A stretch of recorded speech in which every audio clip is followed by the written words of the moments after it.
Assalamualaikum warahmatullahi wabarakatuh.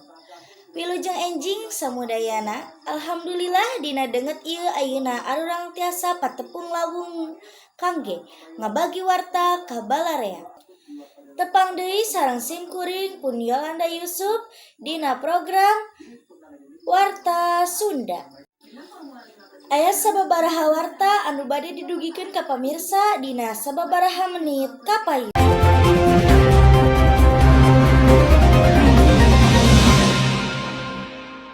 Rumah Sakit Umum Daerah Dr. Soekarjo, Kota Tasikmalaya kakeum banjir. Akibat hujan gede nu ngaruksak daerah eta.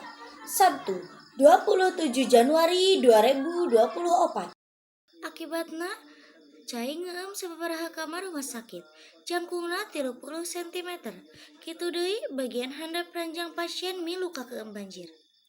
Aya sababaraha kamar perawatan rumah sakit umum daerah anu kondisina leuwih handap ti permukaan jalan, nyaeta kamar rawat inap. Ieu janten salah sahiji faktor anu ngaharita dampak banjir dina rumah sakit umum daerah eta.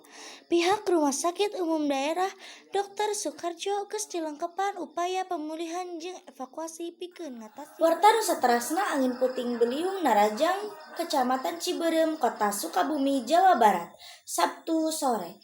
Puluhan imah warga raruksak. Sabaraha video amatir ti warga angin puting beliung narajang pakampungan warga di Cibitung, Kelurahan Ciberem Hilir, Kecamatan Ciberem, Kota Sukabumi, Jawa Barat.